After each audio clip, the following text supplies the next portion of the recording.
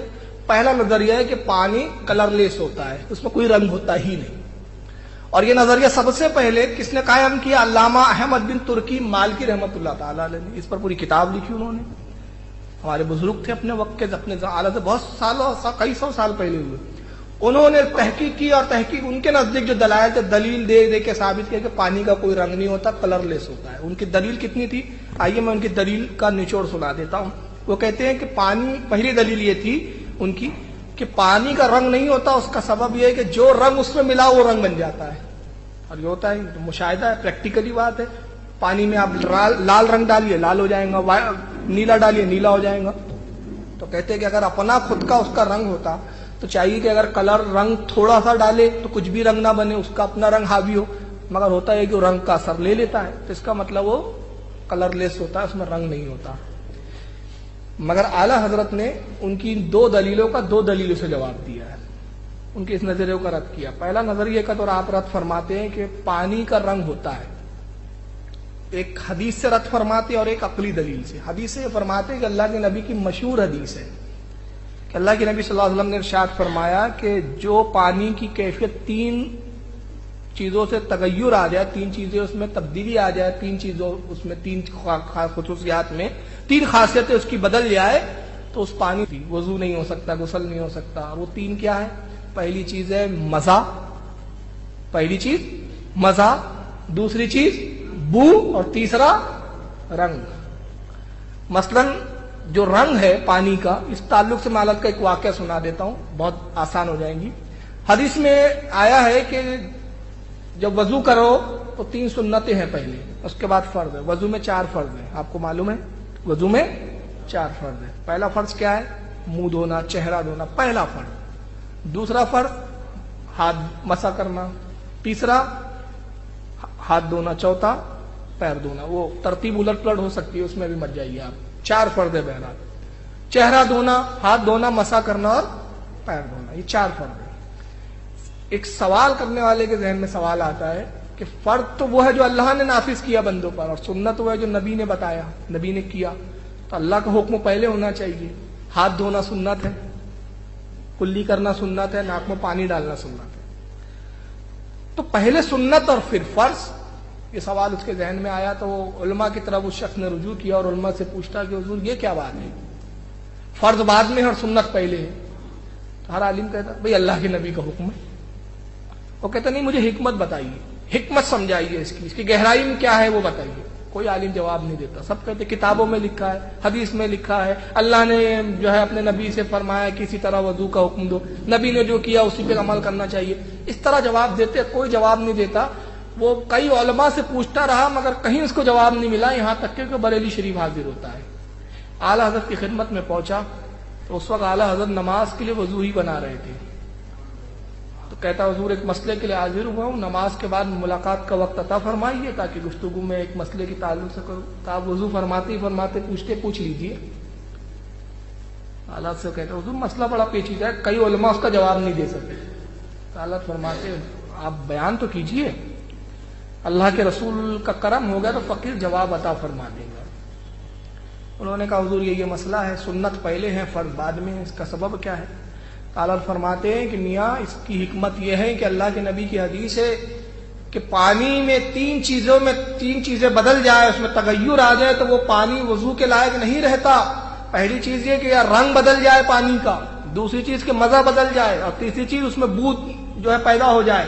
تو یہ وضو جب کرتا ہے بندہ، فرض ادا کرنے سے پہلے سنت اس لیے رکھی گئی کہ جب ہاتھ دھونے کے لیے پانی لیتا ہے تو پانی کا رنگ دیکھ لیتا ہے، ایک ٹیسٹ ہوتا ہے.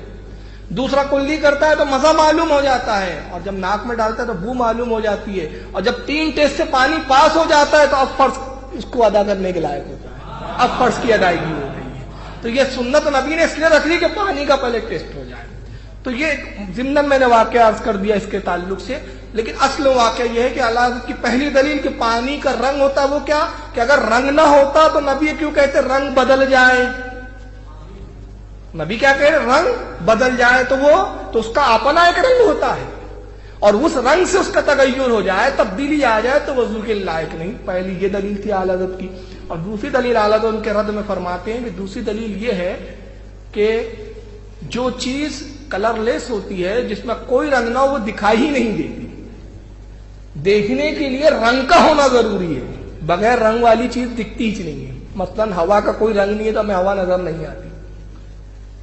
اب پانی تو دکھتا ہے، تو ظاہر ہے جب دکھتا ہے تو اس کا اپنا کلر ہے. تو چنانچہ انہوں نے علامہ احمد بن ترکی مالکی رحمۃ اللہ علیہ کے اس نظریے کا رد کیا. تو پہلا نظریہ کیا تھا علماء کا، پرانے علماء کا، ہمارے بزرگ علماء کا؟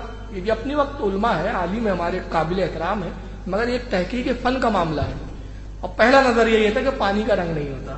دوسرا نظریہ علماء کا یہ ہے کہ پانی کا رنگ ہوتا ہے اور وہ سفید ہوتا ہے، وہ سفید ہوتا ہے. اب یہ نظریہ سب سے پہلے بیان کرنے والے علامہ یوسف بن سعید اسماعیل مالکی رحمۃ اللہ تعالی علیہ.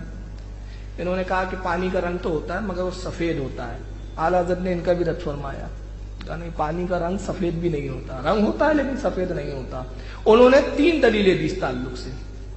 علامہ اسماعیل علیہ رحمہ نے 3 دلیلیں دی پانی کے سفید رنگ ہونے. پہلی دلیل دیتے ہیں کہ مشاہدہ، ہم دیکھتے ہیں اپنی آنکھوں سے وائٹ سفید دکھتا ہے پانی، تو پہلی دلیل تو مشاہدہ ہے. کہتے دوسری دلیل حدیث پاک ہے. دیکھیں وہ حدیث لاتے ہیں، اللہ کے نبی نے فرمایا کہ حوض کوثر کی نہر دودھ سے زیادہ سفید اور مشک سے زیادہ خوشبودار ہے. یہ ان کی دلیل تھی. سرکار نے کہا حوض کوثر جو میرا کوثر ہے، میری نہر ہے کوثر میں، اس کا پانی دودھ سے زیادہ سفید. تو کہا دیکھو رسول نے کہا دودھ سے زیادہ سفید، تو مطلب سفید ہے. یہ دوسری دلیل تھی. تیسری دلیل کہ جب پانی کو ہم جما دیتے ہیں، برف بن جاتی ہے، تو وہ سفید دکھتا ہے. یہ 3 دلیل تھی. اب اعلیٰ حضرت تینوں دلیلوں کا رد کیسے کرتے ہیں؟ یہ ہے اعلیٰ حضرت کی شان. پہلی دلیل آپ فرماتے ہیں کہ صرف اگر مشاہدے پر ہی آپ نے بات رکھی ہے تو چلیے اسی پانی کو لیجئے، ایک وائٹ کپڑا لیجئے آپ اور اس پہ پانی ڈال دیجئے سفید کپڑے پہ. پانی کا رنگ کون سا ہوتا ہے؟ سفید کا ہوتا ہے. کبھی ڈال کے دیکھو بلا آپ اپنے، ہلکا کالا پن جھلکتا ہے. حالت کہتے ہیں اگر پانی کا رنگ سفید ہوتا تو سفید میں مل کے تو اور سفید دکھنا چاہیے، وہ کالی پن کیوں نظر آتا ہے؟ ہلکا سا، ہلکا براؤنش. ایک چیز. دوسری دلیل کیا دیتے ہیں؟ دودھ سفید ہے، دودھ میں جب آپ پانی ملا دو تو دودھ میں ہلکا نیلا پن جھلکتا ہے. آپ پریکٹیکل کر کے دیکھ لینا. تعالیٰ کہتے ہیں جب پانی سفید ہے تو دودھ بھی سفید ہے، دودھ میں پانی ملایا تو اور وائٹنس بڑھ جانا چاہیے. یہ نیلاٹ کیوں آ رہی ہے، نیلا پن کیوں آ رہا ہے؟ اور تیسری دلیل کیا دیتے ہیں کہ نبی پاک نے جو فرمایا کہ میری نہر دودھ سے زیادہ سفید، میری کوثر کا پانی. اعلیٰ فرماتے ہیں وہاں کی دنیا کے احکام ہی الگ ہے. جب آپ نے حدیث کا ایک ٹکڑا لے لیا، حضرت علامہ اسماعیل کو مخاطب کر رہے، جب آپ نے حدیث کا ٹکڑا لے لیا کہ کوثر جو ہے میری دودھ سے زیادہ سفید، تو رسول نے یہ بھی تو کہا کہ مشک سے زیادہ خوشبودار، جبکہ یہاں کا پانی خوشبودار نہیں ہے. یہ ادھوری دلیل تو کام نہیں دیں گی. اور دوسرا کیا کہتے ہیں کہ وہاں کے احکام، وہاں کے معاملات الگ ہے.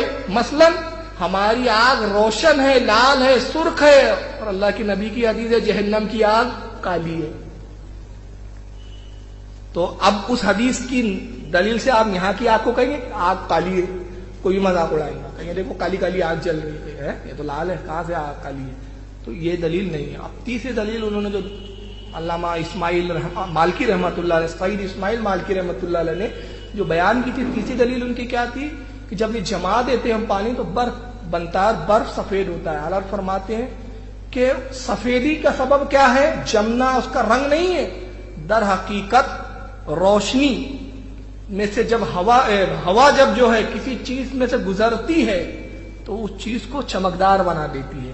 تو جب برف جمتی ہے تو کہیں کہیں اس میں ہوا داخل ہوتی ہے، باریک باریک آپ نے دیکھے ہوں گے ببلز بن جاتے ہیں اندر، اس کی روشنی، اس کی لائٹ اس کو وائٹ دکھاتی ہے.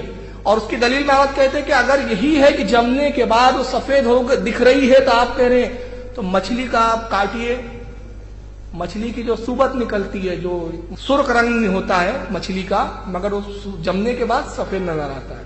اور دوسرا الگ آخری جو دلیل دیتے ہیں وہ کہتے ہیں کہ خون لال ہوتا ہے مگر جمنے کے بعد اس کا رنگ کالا، ڈارک براؤنش، بہت براؤن ڈارک دکھتا ہے، ایک دم کالے کے قریب. حالت کہتے ہیں کہ اگر جمنے میں اس کا یہ رنگ کالا دکھا تو کیا آپ اس پر کہیں گے کہ خون جو ہے وہ کالا ہے، لالی کہیں گے؟ تو غرض کی یہ دلیل بھی کام نہیں آئی.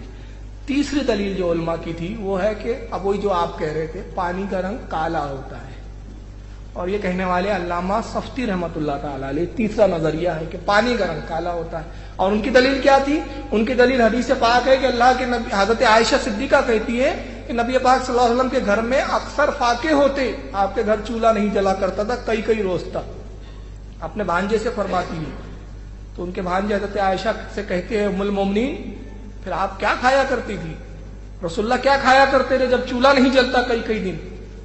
تو حضرت عائشہ کہتی ہے کہ اللہ کی نبی اور میرا 2 چیزوں پہ گزارا ہوتا، 2 کالی چیزوں پہ گزارا ہوتا، ایک کھجور اور ایک زمزم، ایک کھجور اور ایک زمزم. علامہ صفتی رحمت اللہ تعالی علیہ اس حدیث سے دلیل لے کے کہتے ہیں کہ پانی کا رنگ کالا ہوتا ہے اس لیے کہ حضرت عائشہ نے کھجور تو کالی ہوتی ہے اس کے ساتھ پانی کو بھی کالا فرمایا کہ 2 کالی چیزیں. تو اعلیٰ حضرت نے اس کا بھی رد فرمایا کہ ایک چیز کو اغلب کہہ کر دوسری چیز کو غالب مان کر کہہ دیتے ہیں، اور اس کا جواب دینے کے بعد وہ تفصیلات ہیں. آخری میں جو تحقیق فرماتے وہ کہتے ہیں کہ پانی کا رنگ نہ سفید ہوتا ہے نہ کالا ہوتا ہے نہ وہ کلر لیس ہوتا ہے، بلکہ وہ مائل با سیاہ، یعنی کالے سے کم اور سفید سے زیادہ درمیانی کیفیت میں ہوتا ہے. چنانچہ اعلیٰ حضرت رضی اللہ تعالیٰ عنہ کا آپ فزکس پر عبور دیکھیں تو آپ تعجب میں پڑ جائیں گے کہ اعلیٰ حضرت پانی کی کیفیات اور اس کے رنگ پر بھی کتنی مہارت رکھتے تھے. اب آئیے پانی کی ڈینسٹی پر اعلیٰ کے عبور کا عالم کیا تھا پتہ ہے؟ اب یہ بڑا عجیب سوال ہے، میں نے جب پڑھا تو مجھے بڑا تعجب ہوا. یہ عرفان شریعت ہے اور اس کا صفحہ نمبر 25 ہے. صفحہ نمبر 25 پر اعلیٰ سے ایک سوال پوچھا گیا. اب دیکھیے سوال پوچھنے والی بھی کیسے سوال لاتے تھے. وہ تھانوی اور گنگوئی کے پاس جاتی ہی نہیں تھے ایسے سوال لے کے، ان کو پتا تھا کچھ نہیں ہے یہاں پر. اور وہ تو کل آپ سنیں گے ہمارا مجدد تمہارا مجدد. اب کل کا موضوع دلچسپ ہے انشاءاللہ. سوال یہ ہوتا ہے کہ زکوٰۃ سونے اور چاندی پہ فرض ہے. زکوٰۃ کس چیز پر فرض ہے؟ سونے اور چاندی پہ. ایک ہار بنا ہوا ہے جس میں نگ بھی لگے ہوئے ہیں. اب اس ہار میں نگ ہے تو نگ کا بھی وزن ہے اور سونے کا بھی وزن ہے. اب اس ہار سے نگ الگ کریں گے تو ہار بیکار ہو جائے گا. یاد نہیں ہے کہ سونا کتنے گرام تھا یا کتنا تولا یا کتنا ماشا تھا. زکوٰۃ سونے پر ہے، نگ پر نہیں ہے، کانچ کے ٹکڑوں پر نہیں ہے، تو زکوٰۃ کیسے ادا کی جائے؟ ابھی سوال ہے. اعلیٰ حضرت فزکس کا فارمولا لاتے ہیں، کہتے ہیں کہ ایسا ہار جو سونے یا چاندی کا ہو اور اس میں مطلب نگ نکالنے سے اس کی خوبصورتی زائل ہو جائے گی، وہ بیکار ہو جائے گا. تو اس میں یہ پتہ لگانا ہو کہ کتنا سونا اور کتنا نگ. تو اس کا طریقہ یہ ہے کہ ایک برتن لیجئے، برتن میں پانی بھر دیجئے، کانچ کا برتن لیجئے، پانی بھر دیجئے، پھر ایک ترازو لیجئے، ایک پلے میں وہ ہار رکھ دیجئے یا جو بھی زیورات ہے جس میں نگ لگے، اور اس پلے کو اس پانی کے برتن میں ڈال دیجئے، ایسا کہ وہ تہہ پر بھی نہ چپکے اور پانی سے اوپر بھی نہ ہو. پانی میں ڈوب جائے لیکن برتن کی تہہ پر نہ لگے، بیچ میں وہ پانی کے رہے. تو جیسے ہی آپ ڈالتے ہیں ترنت کیا ہوتا ہے؟ اس کا وزن کم ہو جاتا ہے. پانی میں کوئی بھی چیز اپنا وزن کھو دیتی ہے، کم ہو جاتا ہے پانی میں وزن. اس کے بعد کہتے ہیں جو باہر دوسرا ہوا میں پلہ اس میں وزن ڈالتے جائے گی. جب پلہ ترازو کا برابر آ جائے تو جتنا وزن ہے اس کو شمار کر لیجئے، وہی سونے کا وزن ہے. یہ ہے آپ کر کے دیکھ لیجیے اس کو گھر پہ پریکٹیکل. ایسی چیز جس کا وزن آپ کو پہلے سے معلوم ہو سونے کا. تو یہ فزکس کا فارمولا دیتے ہیں. ایک لائن کا سوال ہوتا ہے اعلیٰ حضرت سے. سوال کیا ہے؟ جائز ہے اور کس پانی سے وضو جائز نہیں. ایک لائن کا جواب ہے اس کا، مائع مستعمل پانی سے وضو جائز نہیں، جو پانی مائع مستعمل نہ ہو اس سے وضو جائز ہے. ہو گیا جواب. مگر اعلیٰ حضرت قلم کے دھنی تھے، شہنشاہ قلم تھے. اب پوچھنے والے نے پوچھا تو دریا علم جوش میں آیا اعلیٰ حضرت کا. جب قلم چلنے لگتی ہے پوری مستقل کتاب لکھتی ہے اعلیٰ حضرت، اور لکھنے کے بعد پانی کی کتنی قسمیں؟ 306 قسمیں بیان فرماتے ہیں. اور ان 306 قسموں میں پانی میں آپ 160 قسمیں بتاتے ہیں جس سے وضو کرنا جائز ہے، اور 146 قسمیں وہ ہیں جس سے وضو کرنا ناجائز ہے. پھر اس کے بعد آپ دنیا کے مختلف سمندروں کے پانی کی تاثیر پہ گفتگو کرتے ہیں. افریقہ میں ایک درخت ہوتا ہے، اس کی شاخ ہوتی ہے، بیل ہوتی ہے، بیل. اعلیٰ اس بیل کا ذکر کرتے ہیں. کہتے ہیں کہ جب اس کو آپ نچوڑتے ہیں اس میں پانی نکلتا ہے، اور اتنی بڑی بیل لی جائے تو اتنا گیلن پانی نکل جائے گا. اس سے وضو کا کیا حکم ہے؟ پوری پانی پر بحث کرتے ہیں، اور بحث کر کے 306 قسم پانی کی یہاں پر دعوے سے کہا جا سکتا ہے کہ دنیا کی کوئی ایسی کتاب نہیں ہے فتاوی رضویہ کے علاوہ جس میں پانی کی 306 قسموں کا بیان کیا گیا ہو سوائے فتاوی رضویہ۔ تو یہ اعلیٰ حضرت کے علم فزکس اور یہ اس پر مہارت کہاں حاصل تھی۔ تو یہ اعلیٰ حضرت کے علوم کا عالم تھا کہ سرکار اعلیٰ حضرت علم ارضیات ہو، علم کیمیا ہو، کیمسٹری ہو، بایولوجی پر بھی آپ کی کتابیں ملتی ہیں، اس کے علاوہ علم طب پر آپ کی تھیوریاں اور آپ کے نظریات ملتے ہیں۔ آپ فتاوی رضویہ کا جس اینگل سے مطالعہ کرو آپ کو ہر چیز اس کے اندر آپ کو نظر آتی ہے۔ یہی وجہ ہے کہ اپنے تو اپنے غیر بھی اعلیٰ حضرت کے علم کو لوہا مانتے ہوئے نظر آتے ہیں۔ یہ فضل خداوندی تھا اعلیٰ حضرت پر، یہ سب رسول اللہ کی بارگاہ سے عطا کیے گئے تھے۔ آج ضرورت ہے کہ اعلیٰ حضرت کی ان کتابوں کا ہم مطالعہ کریں، دوسروں تک پہنچائیں، اور آج ماشاءاللہ بہت ساری کتابیں تو چھپ بھی چکی ہے، چھپ رہی ہے، اور یہاں تک کہ نیٹوں پر آنے لگی ہیں۔ آپ یہ کتابوں کو حاصل کریں، پڑھیں، نہیں سمجھ میں آئے تو جو جاننے والے ہیں، پڑھنے والے، سمجھنے والے، ان کی طرف رجوع کریں، ان سے سمجھیں۔ اللہ تعالیٰ سے دعا ہے کہ مالک کائنات ہمیں اعلیٰ حضرت کے علم سے استفادہ کرنے کی توفیق عطا فرمائے۔ وما علینا الا البلاغ المبین۔